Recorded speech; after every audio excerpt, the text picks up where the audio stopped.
Are you wearing pants? What is that? I feel less Forrest Gumpish this week. Real estate. Baby. Take three.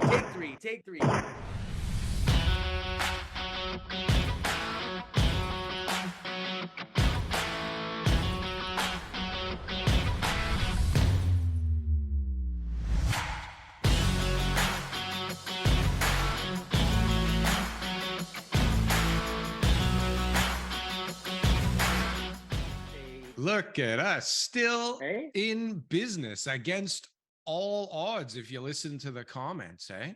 Absolutely. Well, Oh I my mean, God, geez, I mean, I've been looking for another job lately, right? Because obviously, real estate is just, it's dead, right? Nobody wants to ever buy or sell real estate ever. Wait a second. I sold 2 houses yesterday, Daryl. Geez.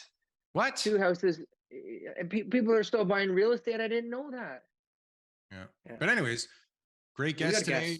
Great guest. We've been putzing around with some technical issues this morning, so we don't want to waste any more time. We are going to bring her on the show.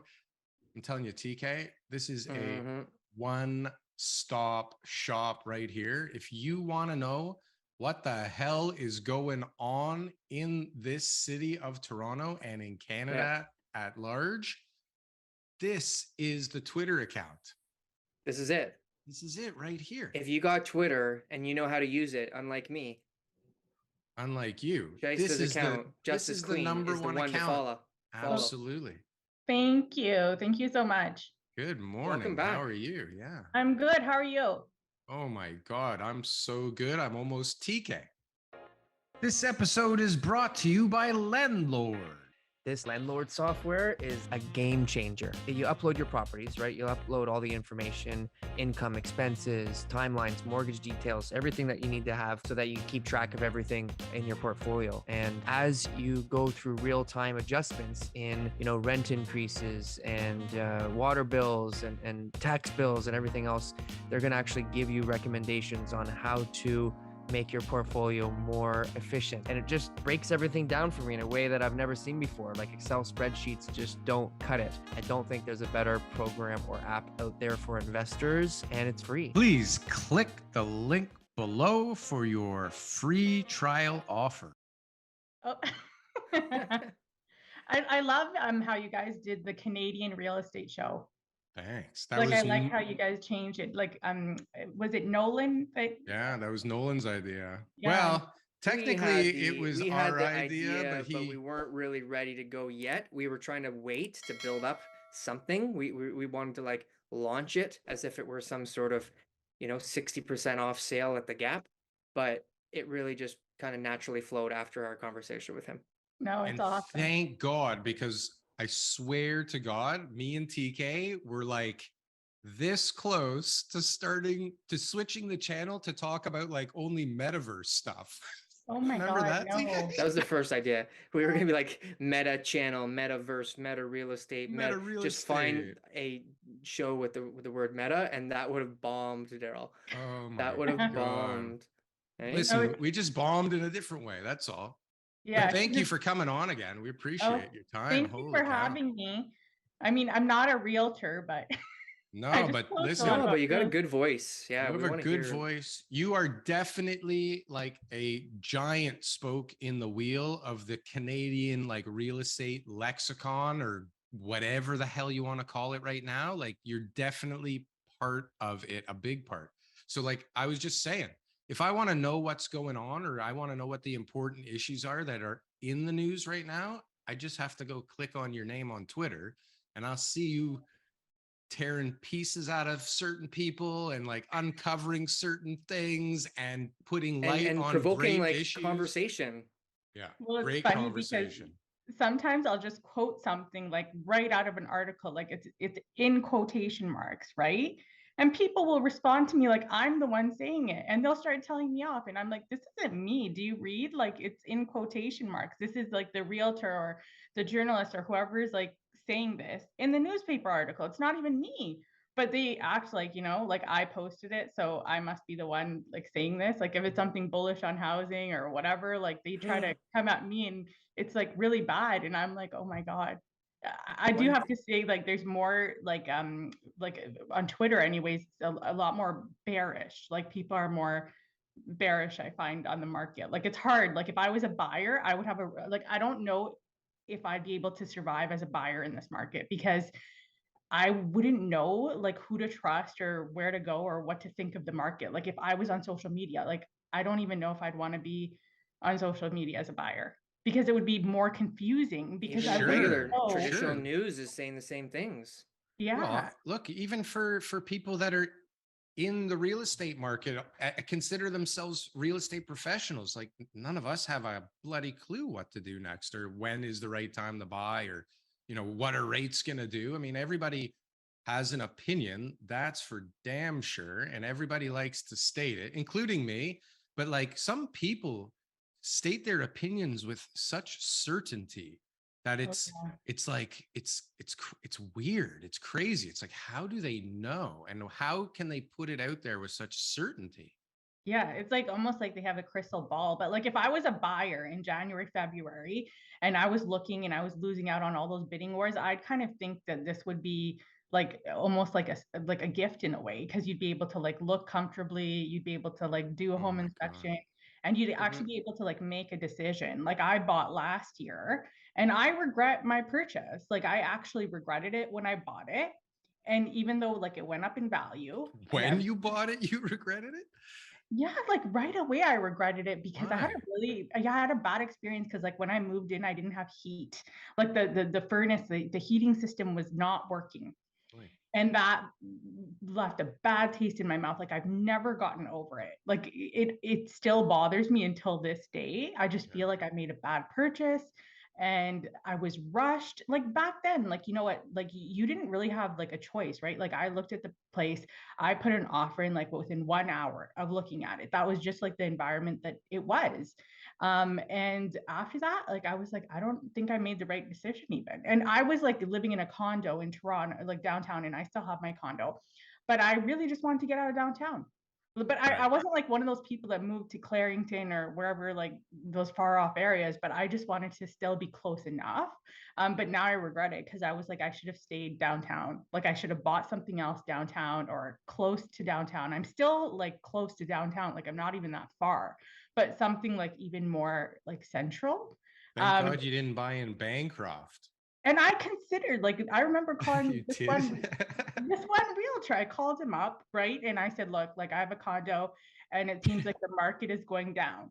And this was like when it was really bad, like condos were bad, like it was hard to rent out condos, like everything was really bad. And he was like, you know what? He's like, I took a buyer to Keswick, and Keswick is a great place.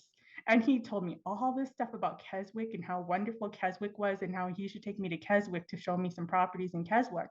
And I was like, hold on. I was like, you know what? I have to tell you something. I said, I don't drive. Like, I don't have a car. Like, I can't live in Keswick. How the hell am I going to be anywhere in Keswick? Like, I don't even have a car. And then he's like, oh, that's too bad, because he's like, that would be the perfect place for you. Yeah. Because he talked about like how it had so much potential. And in hindsight, I think he might have been right, like in terms of like I could have bought in Keswick and sold and maybe made money like flipping the house. You know what I mean? Like, because they did go up, like the property values. Like when I was looking in like maybe fall 2020, they were pretty cheap. I don't know what they are now. But yeah, so for now, like yeah, I do feel I got myself into a situation where I kind of bought something where I'm not really 100% into it, but like now the property value's fallen, so I have to stay. Like you know what I mean? Like I don't have a choice. It's not like I'm gonna sell. You're not alone. You are not Right? alone on Like- this current television or YouTube show. You are not alone. Yeah, My wife feels the same way, yeah, because which in turn means I feel the same way. yeah, like I would feel like, even though people say like, oh, it's a terrible time to buy right now, as a buyer, I would rather be buying in this environment.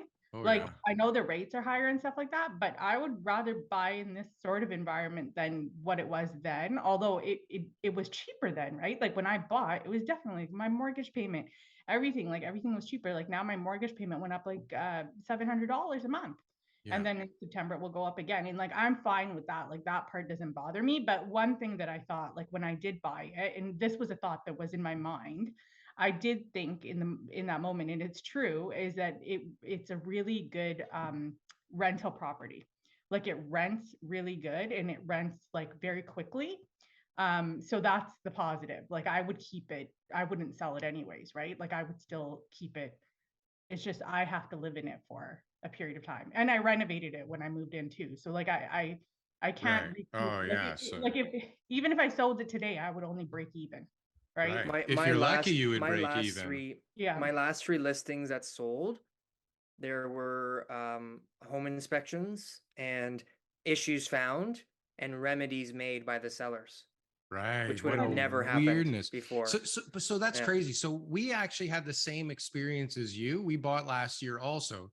Don't get me wrong. We love our house. It's beautiful. The part of the decision for us was like, listen, if we get stuck here, are you okay with it for 10 years? Because like we were selling our other holdings in real estate because we were already nervous, but it was a time for us to buy a house too. So, we got caught up in the whole frenzy. We love our house, but it was the time that we bought the house that is more regrettable, because it would have been so nice to have an inspection.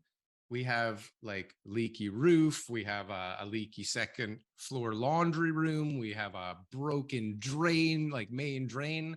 And these are all things that a seller got away with, a year ago, 6 months ago. But now, oh, what a luxury to be able to have a condition on anything. Like what a difference it would make. But anybody that was buying thinking that maybe they're going to just live in the place for a year or 2 or 3 even is like, and they had to leave in that time frame in order to make a bunch of money to do the next thing they wanted to do. I mean, this is part of the problem, right? Oh yeah, for sure. And that's the thing, like people have to have a long-term horizon, you know what I mean? Like in my case, I thought even if I don't live in it, I'll use it as a rental. Like I don't care. Like I'm not gonna like just want to sell it right away. But it went up like very quickly. Like it went up like $300,000 in 8 months, right? Like it was Right. very quick. Like and what were you like then? You were like, look at me, I'm a real estate tycoon. Look at me. Yeah, I'm well, like right. I kept telling my And mom. now you're like, God damn it, I'm the worst. Like I just made the biggest mistake.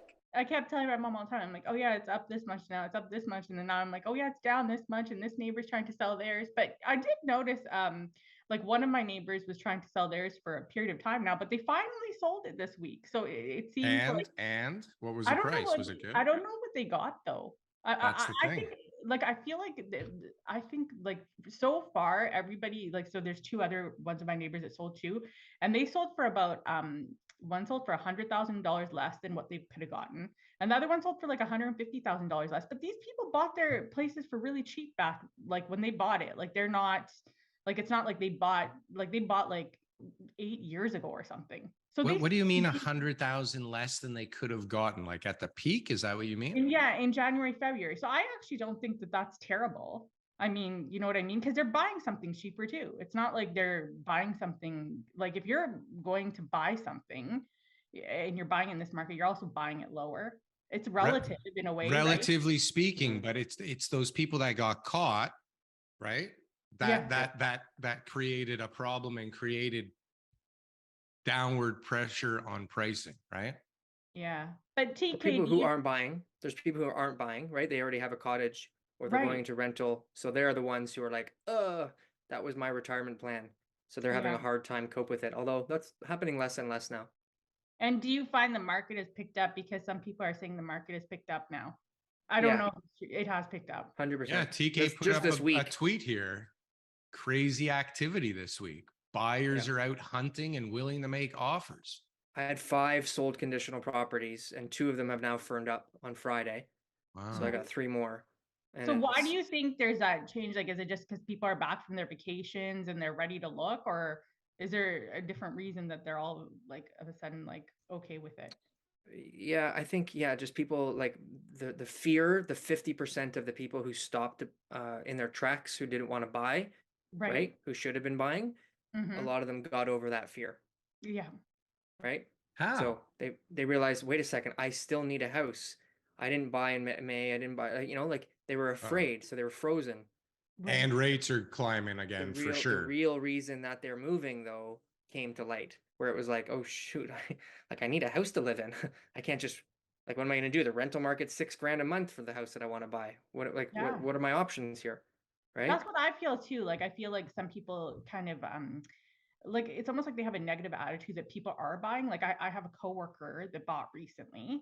And you know what? He's very happy that he didn't have to participate in that January, February thing, that he could have an inspection. He needed a home for his kids and his family. Like, he's waited forever to, you know, be able to buy a home. And Yeah. he basically got his rental paperwork, and he was thinking of like signing the lease, like maybe I'll sign the lease. And he actually had like good rent and stuff like that, like a reasonable price. But he thought, you know what? Why don't I buy now? Because where he's looking, like, it's a good location, like, you know, where he bought and stuff like that. It's not like he bought in wherever, like hours away from the city or something. He's closer to work, like he's closer to downtown. And Yeah. you know what? He decided to buy. And I also feel like for people who are like renting, like when you're renting, like I don't have anything against renting or anything like that, but there is a lack of security. Like, you know, you can be told anytime that, like, you know, I'm selling this place, and then you don't know if the new owner is going to move in, or like rent evictions, like those things can happen. So there is a security. And like, you know what, if you're a parent with kids, you don't want to be dealing with that. Like, you don't want to be dealing with like, oh, I have to leave this place that I'm renting and I have to, you know, change the kids' school or whatever, all the stress people go through. So I think You said something really good there, Shasta. You said that it's almost like a negative look at buying. Like society right now, when people are buying, they're like, are you stupid? you You're crazy? buying? What are you Yeah. doing? What are you doing, dummy? 95% of the world's wealth is in the hands of 5% of the people. Yeah. Everyone was saying it was a good time to buy back in January and February. It was the worst time to buy. Right now, everyone's saying it's a bad time to buy. So the best way to know if it's a good time to buy is ask all your friends. If they tell you it's a bad time to buy, you know it's a good time to buy. Didn't if you they all see say it's a the great time to buy, you know it's probably not. you need Yeah. to check the Treb good time to buy meter. Didn't you see that chart that was on Twitter? Yeah. Who made that stupid thing? Yeah. Think about it though, right? Think about it. It was a horrible time to buy when everybody was saying, you know, buy real estate, don't get in the market. Uncles, grandfathers, parents, they're all like shoveling money into their kids' accounts so that they could buy a property. No, but you've And said now- it so many times, TK, that when like everybody's buying and it's the worst time to buy, everybody's buying and everybody's buying. And as soon as it's like right a good now time to is the buy, best time to buy. And it's just all this fear and rhetoric that's out there is preventing people from making that decision. And the people who I'm do will be scared. much happier with the purchase, because you're not buying a home for an investment. You're buying it to be happy. And you don't want to be in the home like you, should I start talking about the heat not working? Yeah. And thinking all the time, every time you look at the furnace room, you're like, for $5,000, you know, like it's a resentment you have against your furnace and the seller and your agent and the government. Oh, and I was like peeved off the whole time, like, because I didn't know that agent that I went through, like it was a friend's referral, that agent, right? Yeah. And like after, because she slipped something to me, she got a little bit too friendly with me, and she told me that the seller's agents, they knew that the heat wasn't working. No. So she shouldn't have told me this, right? She should have Did you just kept her sue mouth them? shut. Did you sue them? Well, so she says, oh yeah, like, you know, so and so and so and so, they all, because they all worked at the same brokerage, they knew it wasn't working, because when they were doing the staging and stuff, they couldn't get it to work. Well, she put that in a text message, she put that in an email. I don't know what she was thinking, this woman. She's like a little bit of an older woman, so I don't know if she doesn't get that, you know, you probably shouldn't be telling like the customer that.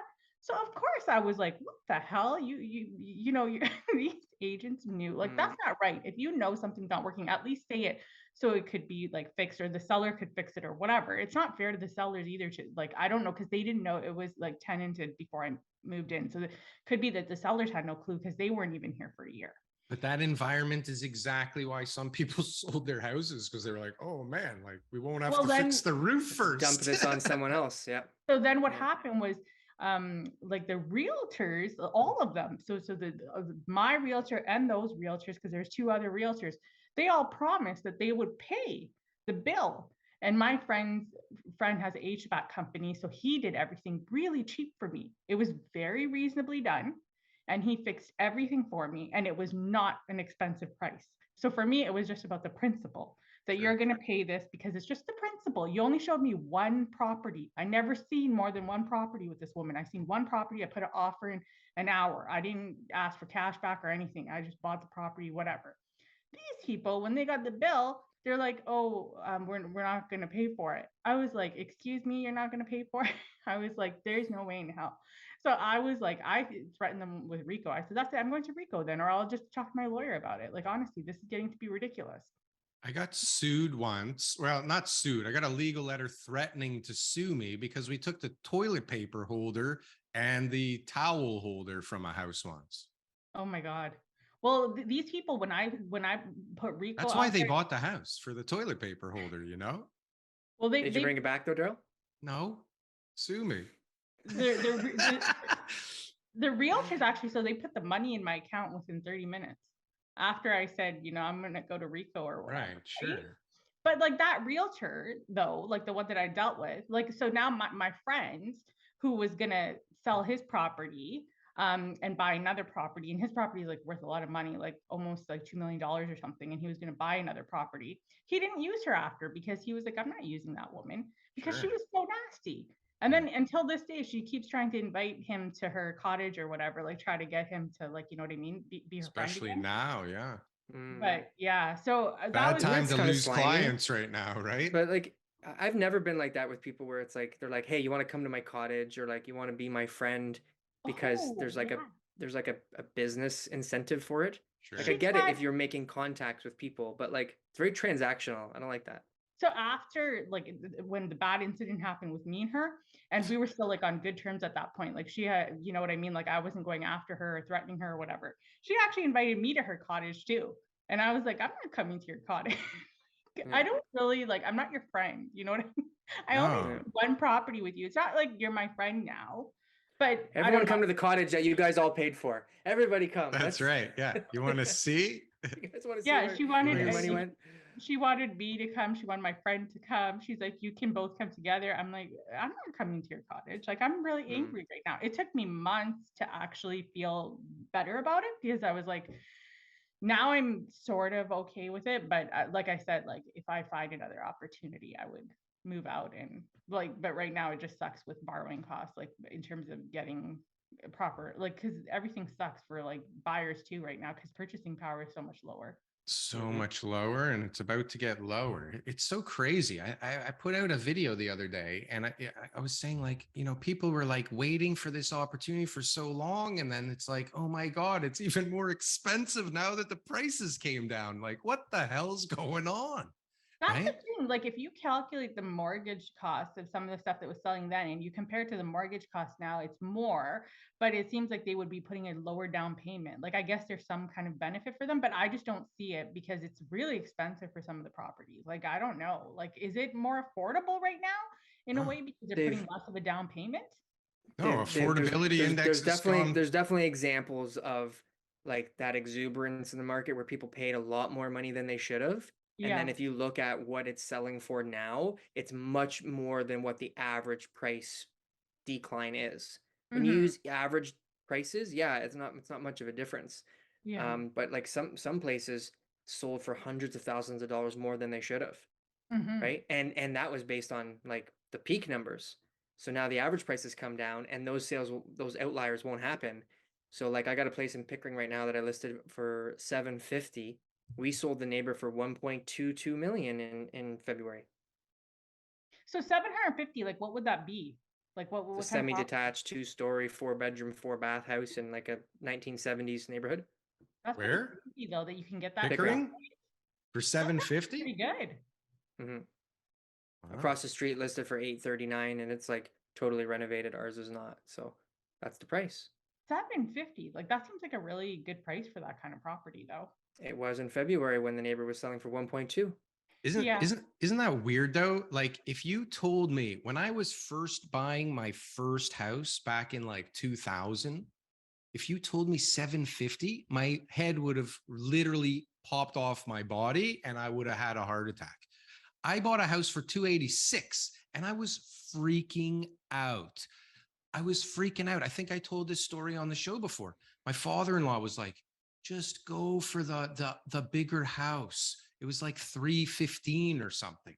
And I bought a 2,000 square foot house, and this was like a 3,000 square foot house. And that's a big difference, right? And then over time, the amount of appreciation I actually lost on that thing is crazy. But like, imagine, well, maybe you don't have to imagine, maybe you did it. Like, who the hell, their first house could be 750.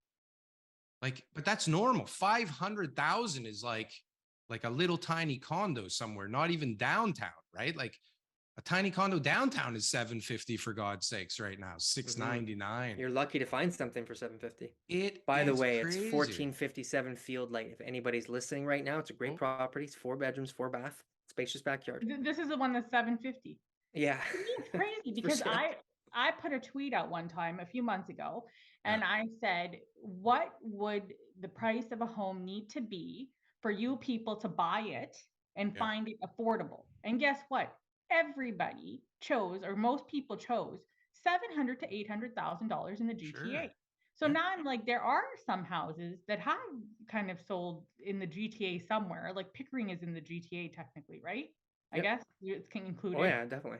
And it's like, why wouldn't, like, you know what I mean? Like, you all said this, but you wouldn't actually buy it. So this is my confusion here, because people said that's what they would need. Like, I just did this round and I got like a lot of responses on my search, but they don't right? mean it. They don't But mean like, it. I'll give you an example. I'll give you an example. I had a guy a week or two ago say to me, if this price, if I can get this for asking, oh my gosh, it's such an amazing property. And on offer night, I got the call that said there was no other offers. And I said, good news, the sellers, you might be able to get this for asking or maybe even less, right? Then he wanted it for even cheaper and he never bought it.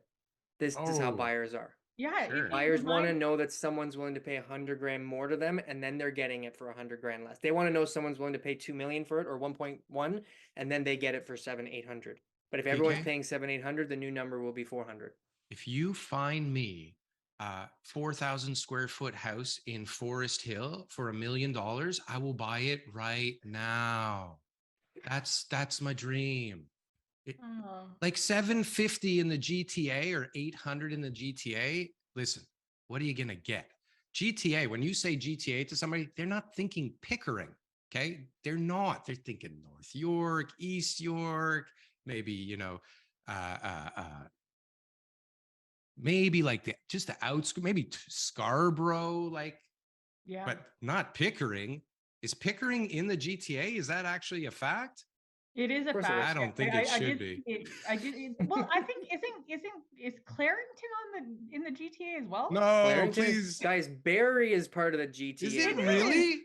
Of course it is. You can get crazy. People are living out in Barrie. Come on. Oh my God. Okay. But really, but it is. I'm the type of person, like, I don't even like to go to, like, to me, like, even Yonge and Eglinton seems far. Like, you know what I mean? Like, I don't know. Like, it's crazy to be there. You're a downtowner. Yeah. Oh boy. I just like downtown, but it reminds me of, like, you know, when condo prices were going down in 2020, and all day long there would be bears coming on all the online forums. Like, there was these bears, it was like their job, like every day, to come and say that, you know, it sucks and you people are so stupid and you're looking at condos and you're going to buy a condo, you're so stupid, like every single day.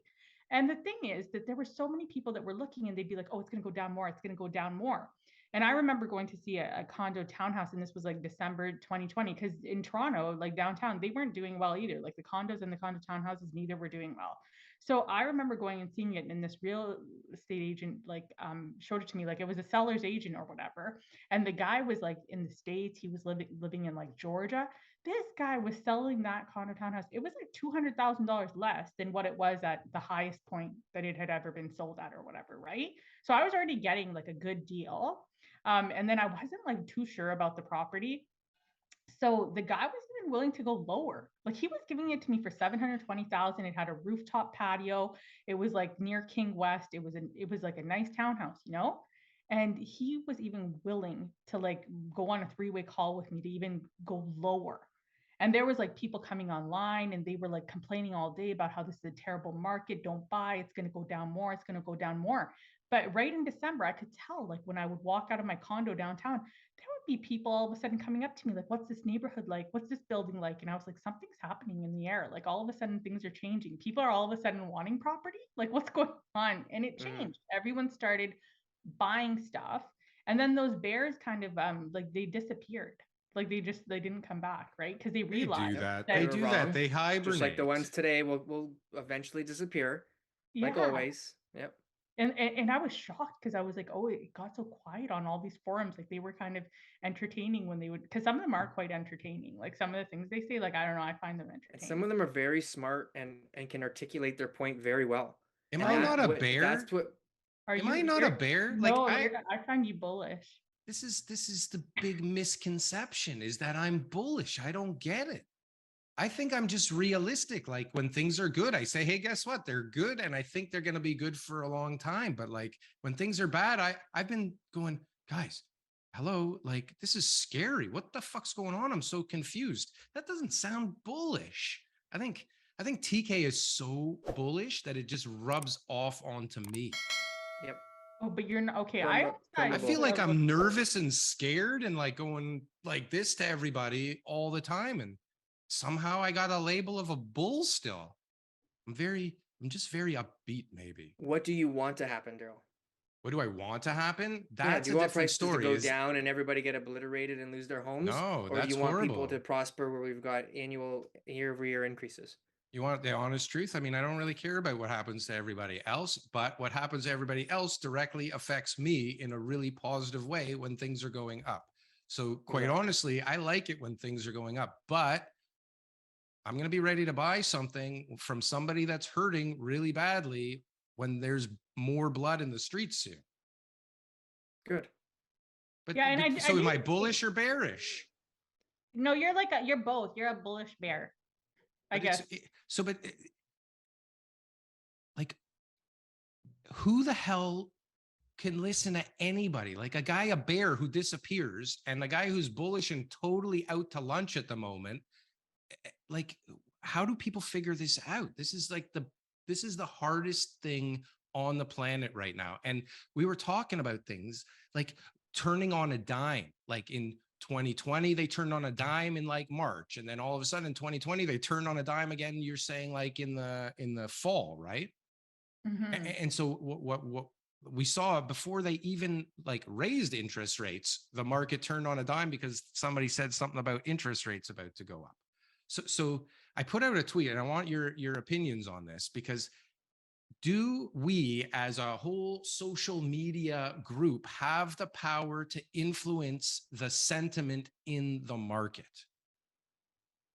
I do think so, because I feel like when everything was going up, I do think like the social media personalities do play a role in that. Like I thought that they kind of have, because they influence, like they're influencers. Like some of the people are influencers, and they kind of can change the sentiment. Because I just think that like if like I don't think it's their, like I think that they have a good balance, because even on Twitter when you look at it, like there are some realtors that are more bullish, there's some realtors that are more bearish. But I do feel like when things were going up, like that FOMO was kind of created. Like people were thinking like, you know what? But then I'm also thinking like, how many people come on social media? Like maybe it's a little bubble that only certain people go to. Like, do most people even use it for real estate news? I don't know. Like, do they I go on think you social have. media? I think you have to look at like what that like the history of all that, right? So Mark Zuckerberg was on the Joe Rogan podcast this week, and the question was Did asked he about say anything? he mentioned Daryl Frankfurt, but only once. Okay. And yeah, and so he was talking about the polarization of like the Democrats and Republicans, and is it because of the social media platforms that this sort of hyper fueled battle between the two is because of that? And he's like, it's been going on for like 50 years, right? And real estate markets have been changing, just like always. Back in the 70s there was a major change, in the 80s there was a change, 90s there was a change, and this was way before the internet. So I think we're giving ourselves too much credit to say that social media is responsible. Now, Mark Zuckerberg's he's got a biased opinion on whether or not there's negative, Kind of a vested repercussions from social media, interest. obviously as a giant, right? But I don't think I don't think we have the ability to control the market. I don't think anybody on Twitter or anybody's following or YouTube channel is causing shifts in the market. Yeah. Do you not kind of feel like the narratives almost force the sentiment? Like why do they tell us about interest rates, before they're going to do something with them? Like, isn't it so that we can all kind of brace ourselves for certain things?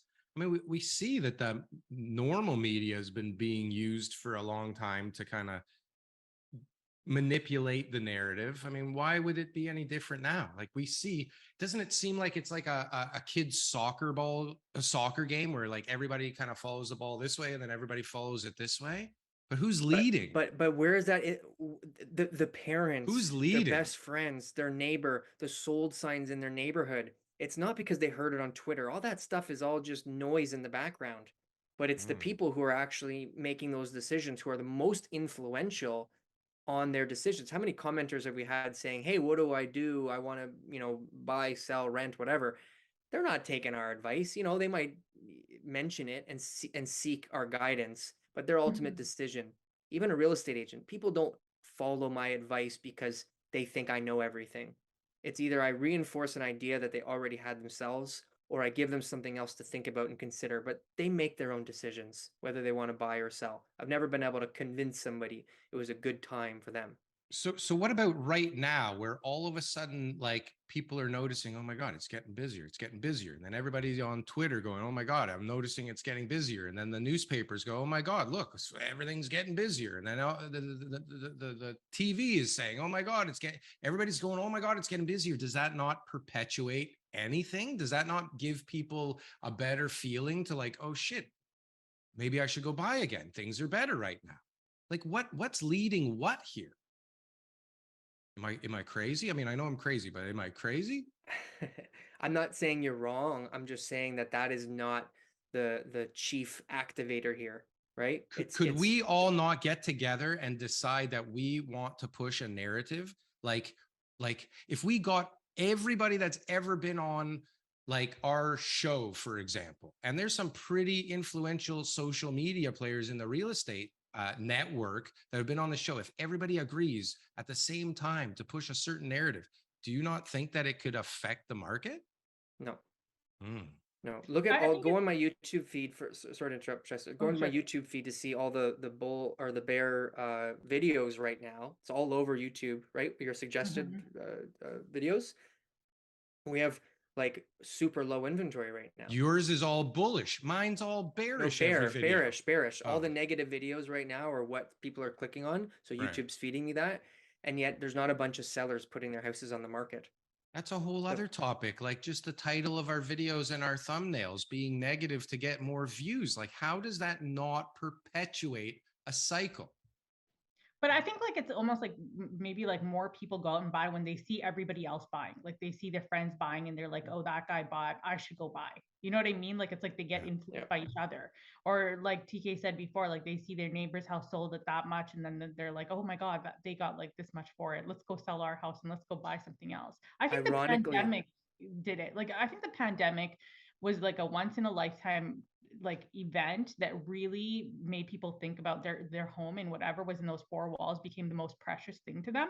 That people think about homes differently now, right? Like people really wanted that. So all of that FOMO got created actually more by people, right? Because they wanted a larger space. They wanted to like move around. So I think that is influenced by their own social circles and all the stuff that they might be seeing, like even on Instagram and stuff like that. Like you see those people, they're moving to those beautiful like houses like far away in the country, but they look like huge houses. And if you're stuck, in the city and you're in this small little place, right? You want that. So I think that it might be people influencing each other.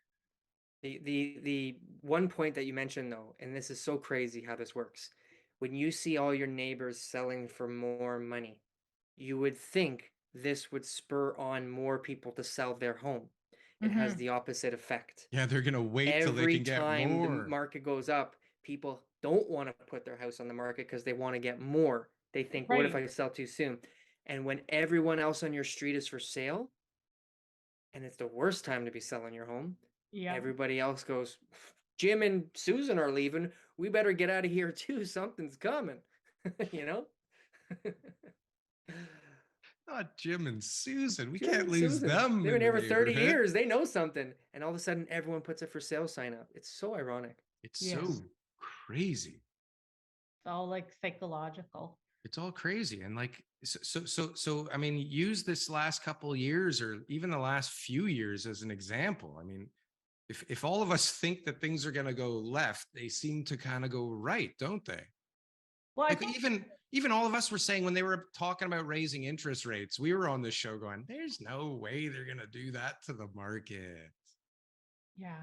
But I mean, I think like the thing about like the housing market and stuff, like for the long run, I don't think they're ever going to add enough supply for people to actually have like adequate housing, right? So I feel like we're always going to be in this bind, like whether it goes lower, it's like it's going to come back again. Like this is the thing about the market. Like I don't think there's any way, and I've read like articles even from like 100 years ago in Toronto where they're talking about we don't have enough houses. No joke. So there was this story about like I think they were British immigrants that came to Canada and they had nowhere to live. Like they couldn't find affordable housing. So that's when they built like that area on the east side. It was called like Erie Terrace. I think it's called Craven Road now. And they had made like little tiny houses. They called it Shack Town. And those people didn't have like proper houses. And it was this whole like thing about how are we going to get them houses? The development industry got involved and made them like these tiny little shacks basically to live in. That was like 100 years ago. And even like decades ago, like there's newspaper articles that talked about how like you're never going to own a detached home, you're never going to own a single family home. Like it's just forever. So I just don't see anything changing. Like how could we still be having this conversation 100 years later about housing? To me, I don't think the government's interested in having enough housing for everybody. I honestly don't think they're interested in it. I went to the X on Wednesday and I've got to go into a 320 square foot garden suite on display in the Intercare. And so now I've got an appointment on Monday with the company because I'd love to have a garden suite in my backyard, right? Like it's like to have a 300 to 400 square foot garden suite in your backyard in Toronto to convert, you know, with the expanding housing options in neighborhoods to get a duplex or triplex. I think that's going to make a major difference in rental housing. Oh yeah. I think once the formula gets figured out, there's going to be some serious money behind that. It's going to drive prices up on the single family, which Darryl has been talking about for a year now. But as far as creating units, it's a really, really, really smart plan for somebody who's looking as an investment, right? Yeah. Wink, wink, nudge, nudge. Anybody listening? That's a huge opportunity coming in. You can go and take a property and put in a triplex and then a garden suite or a laneway suite, right? Yeah. No and development charges. Yeah. And it's a good opportunity, but there's so many better opportunities that if they would just like stop worrying about laneway houses and garden suites and like give like some real density or even give like some consistency to the planning, it would change everything. But like, you have one building beside the other. One gets 60 stories, the other gets 26 stories. And it's because one's on one side of the street, the other's on the other side of the street in like the densest area of the city. Like, but like you can add 3 laneway suites around the corner for the 3 people that actually give a shit to build a laneway suite behind their house that actually have a laneway, right? Or garden suites. Okay, yeah. Very nice to have a garden suite. You're going to use it. You're not going to rent it to somebody. Area though. I get it. But look, there's neighborhoods like, for example, Bathurst and St. Clair, where there's like 4 or 5 story little apartment buildings within the single family houses all over the place. And you've got multiplexes on the streets, like on Claxton over there. Like there are even if you go downtown at like, Pembroke Street, for example, there's like single family houses and then like a 40-story tower on the street. So it's possible. There's just, like you're saying, maybe no willingness, but it's a very big thing to tackle. And it's a very, there's a lot of people against it. So like, who the hell's going to like go against the grain to do it? Well, and I find the interesting thing, like I think RBC put out that report that the highest growing household size is single people, right? Whether they're widows or newcomers or students. That's the highest growing household size in Canada, and that's like a fact. And some people say it's because, you know, we don't have housing, that family formation is getting blocked. But I don't fully buy that narrative either, because there are people who, like, I've known a lot of couples who've had one child in a condo, and then they've eventually moved out, right? Like they've invested in a condo and then they've been able to move out and move up. So I don't think just because like you're in a condo you can't have a kid. I think that, like, you know, No. you look at some immigrants, and they will have like a whole bunch of people living in a small unit. You know what I mean? Because that's just like something that they're kind of used to or whatever, and they're just doing that to get their foot in the door, and then they'll move up eventually, right? But yeah, the high scoring size is a single person, and we're seeing that now, right? Like with student housing, like they were saying that there's a shelter in Toronto. 30% of the people staying at the shelter are students, like from universities in downtown Toronto. 30% are staying in shelters because Smart geniuses, those guys. they've looked Geniuses. around for housing. They can't find housing. So they're staying in the shelters. So I feel like we do need like more options and stuff like that. It'll be interesting. Like I feel like if somebody could come up with a feasible solution for student housing and be able to make, I think whoever comes up with something might be able to make money, but I don't know how. Like I'm not sure how it will happen.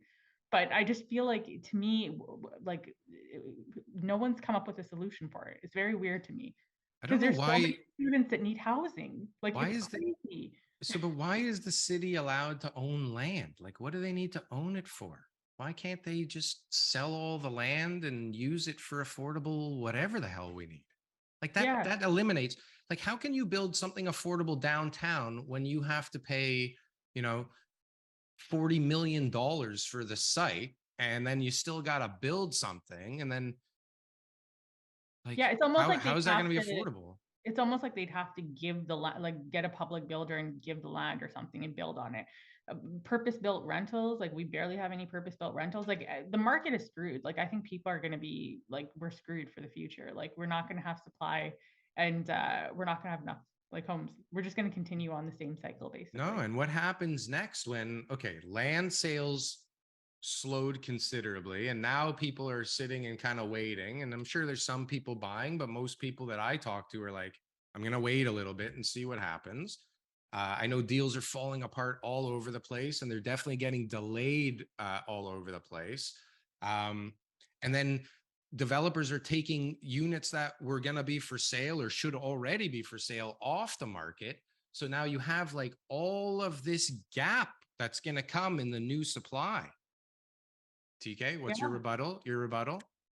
Well, I see you rebuttaling in your head.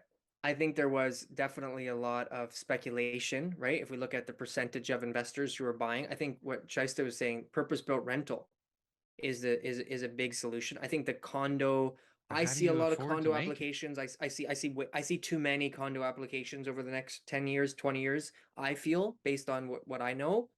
But I think that there should be more focus on purpose-built rentals. They need to find a way. They remove the rent control, but they need to have they need to come out with the taxes and levies. They need to be able to find a way to be able to incentivize developers where it makes more sense to do a purpose-built rental than it does a condo. Yeah, it makes more sense financially for them. Give them more density when they've already purchased the property, if they're gonna do a purpose-built rental, and then you bring down their cost base per square foot. Now maybe it might make sense, but guess what? Exactly. And or give them more density on a purpose-built rental. So have some sort of incentive to say, we're going to give you 10% more GFA if you do a purpose-built rental than we will if you do a condo. We're going to eliminate parking requirements. We're going to eliminate Section 37. We're going to do all these different things to be able to make this a much easier environment for purpose-built rentals. Then we'll attract so many damn international investors and REITs and people all over who are going to want to take advantage of our high rents here, and we're going to have a ton of rentals for everybody. But like I do. Yeah, I agree with that, because I think purpose-built rentals are a big missing. Like if you look at the graphs and stuff like that, like they barely built any for decades because they got rid of the because you can buy, but you can buy replacement doors right now that are already built for less than you can build a new building for. Of course. Right. But also the professional management side, right? So the consumer, the renters, they have to deal with all these individual landlords who each own one unit and have no idea what they're doing. That's why the landlord tenant board is backed up. It's not Yeah. because the system's screwed. It's not because the tenants are bad. It's because the landlords have no idea what they're doing. And it was And that's mismanaged Well, from and the it's full of beginning. loopholes. Like if there weren't all these loopholes and you knew like you're fucked if you do this to your tenant, people wouldn't fuck around with their tenants so Landlords much. don't know. And they ask me questions where I'm just like, what are you talking? How do you not know the answer to this? And you own 3 condos. Like, how do yeah. you not know about any of the notices or any of the terms of Right. the Residential Tenancies Act? Like, it's embarrassing, to be honest with And you. it's almost like you feel like some people said, well, they should take a course, but the information is all online. You know what? If you want to be a landlord, like you should read about it and be nice to your tenant, right? Like at the end of the day, you have to see the tenant as someone that's like basically paying your mortgage for you at the end of the day. Like they are. If they But they're pay, yeah. Yes, but then that's the thing though, right? Like it's like the minority of tenants, like a small percentage don't pay, right? Like most tenants, so they did release some data, and most evictions are actually done because the landlord is either selling the property or moving in for their own use, and the minority of people are not paying rent. But it is an Yeah. issue. Like I don't think, like, you know what, if you're not paying rent, there has to be an easier way to have people, like, you know, who are not paying rent like to go somewhere else, like either But- the government either gives them Right. a subsidy. I think a subsidy would be good for people that legitimately say like lost their job, can't find a job, you know, there's some legitimate reason, or you know, you have affordable housing for them to go to. But I think that is like I've done a few surveys like that on my Twitter account where I've asked people, would you rather have an institutional landlord or a mom and pop? And people seem divided, like 50-50, but there's a lot of people that leave comments saying, They you know don't know what, any better. I want an institutional investor because I want to deal with someone professional, and I don't want nobody telling me, oh, my son needs to use the property now, or like, you Yep. know, my uncle's A whole nother story, exactly. So no you know, one these wants that. corporations can't serve an N12, so you got protection there. You know, and most of those non-payment of rents, from my experience, is like there was like you know, they were late and then they missed a month, and then the landlord goes there and like blows up the whole relationship and screams at them and starts saying all sorts of like, you know, things you shouldn't say to any human being. And then now they're like, you know what, screw this guy, we're not paying him, he can come and kick us out the hard way. And they just, out of resentment, will stay there for as long as possible. Yeah. Right? But Like it you is also like there's a lot of those stories out there.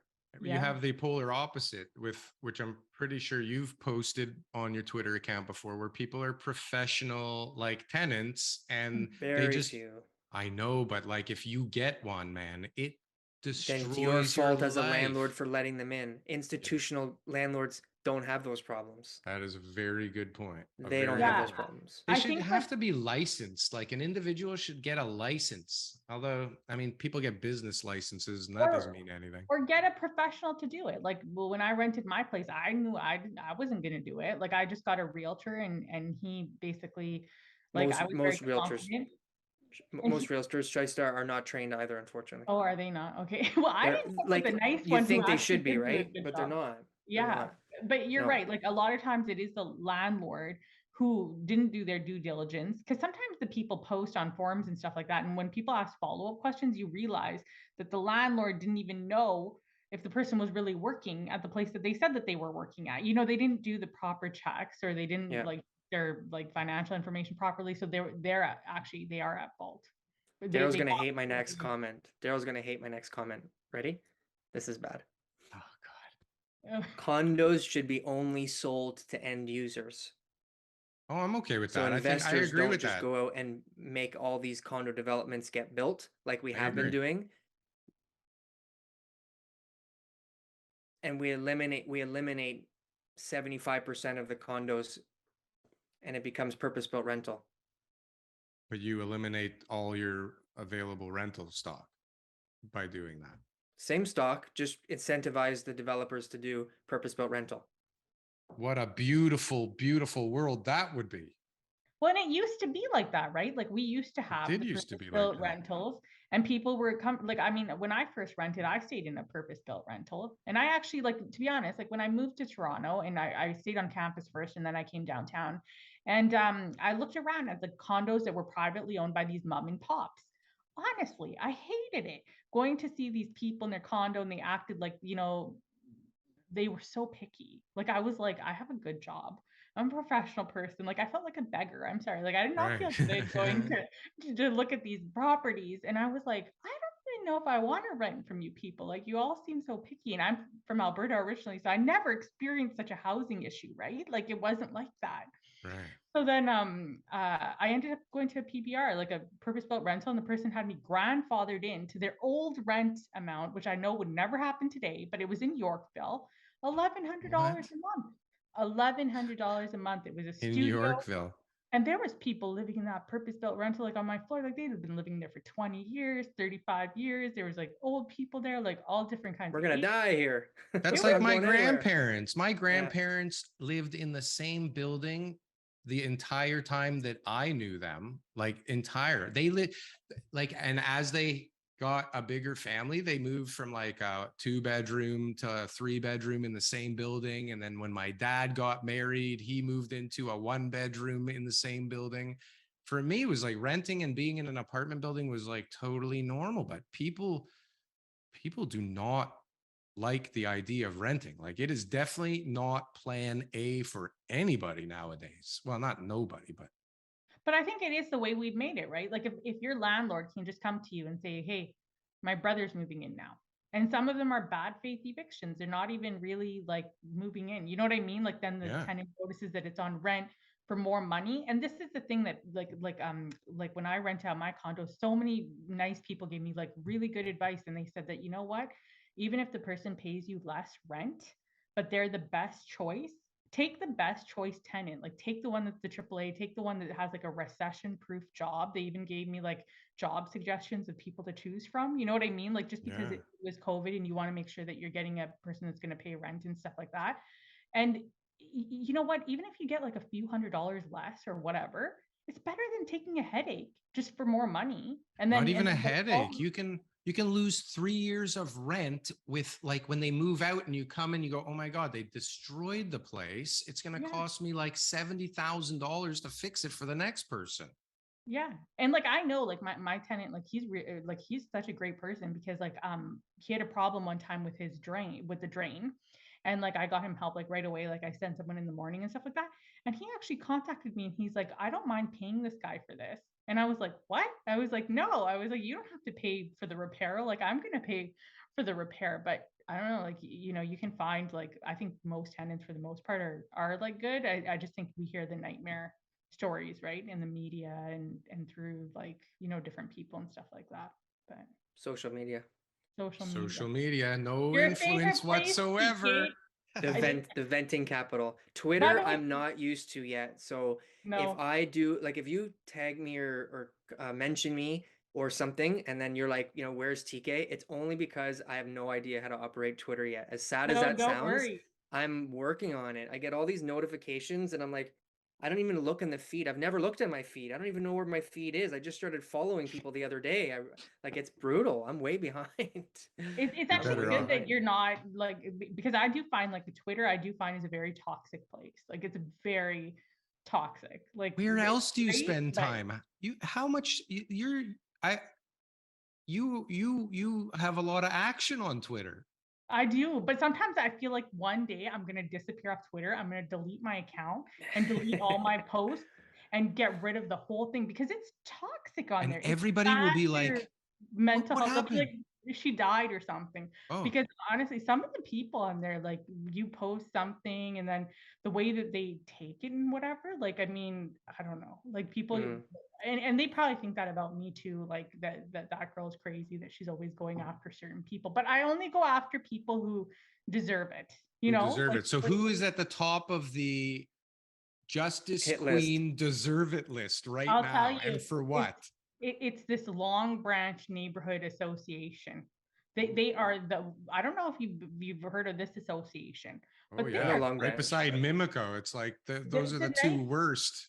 it's a nice area, but you know what? Those people, they don't want to be part of the major transit plan for densification, like densifying near major transit. They don't think they should be part of this plan because they have enough density. Okay. Even though like they have a GO station, so they could like use They more have a density, ghost right? station.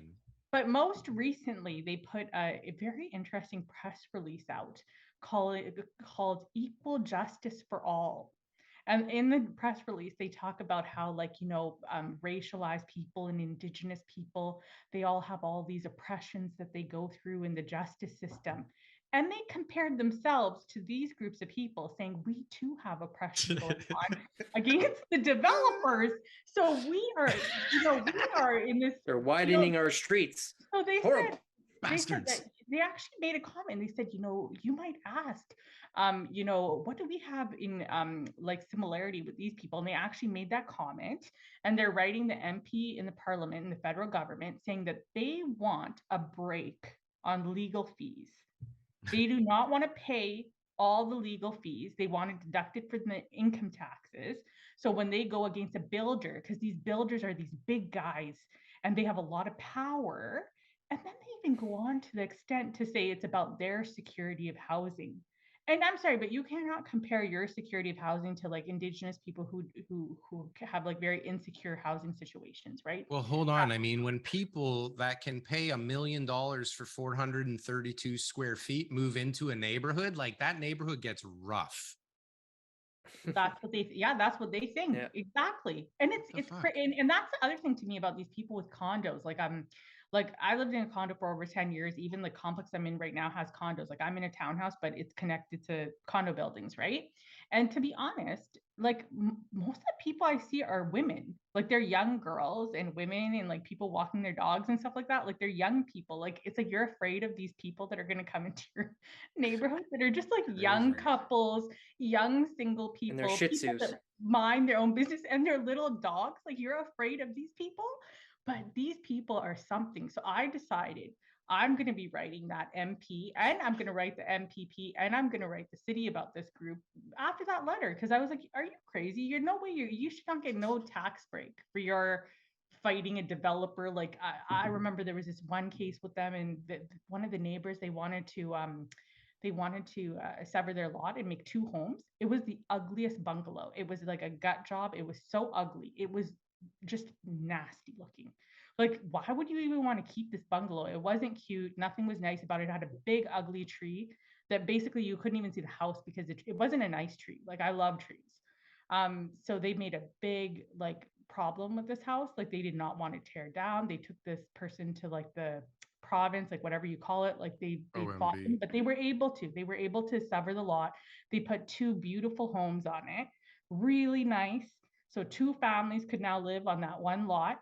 And the Long Branch group actually named the houses Problem Child and Ugly Brother. They actually gave the houses like names and stuff like that, and would take pictures of the houses and stuff and put it like on their social media groups. They blocked me though. Like they blocked me right away on Twitter because they were like, can you "This girl is imagine coming like after us too much." you pay 1.5 for a house and everybody's calling it like ugly brother, problem child and ugly brother. And everybody's like picketing outside your house, like, go home, evil homeowners. We don't want you here. Oh, by the way, I don't know if they're like the house. I grew up in the neighborhood. What are you talking about? I don't know if they're like upset because they feel like their property is not as nice looking or something. Like I don't even get it, because some of their properties are nice, but some of their properties don't even look as nice as the new ones. Like I don't know if that is like, I'm not sure exactly like how these people get so like upset. And one of the guys in that group actually works for the city of Toronto. Like he works in the community, the what is that, COA, the Committee of Adjustments. Oh, no way. Really? Yeah. He works with the Committee of Adjustments. He's fighting over there too. God. Yeah. Oh my God. This is crazy. Listen, I could talk to you forever. I know TK is on vacation, so we're going to have to say goodbye, but we'd love to have you back again for sure. Absolutely.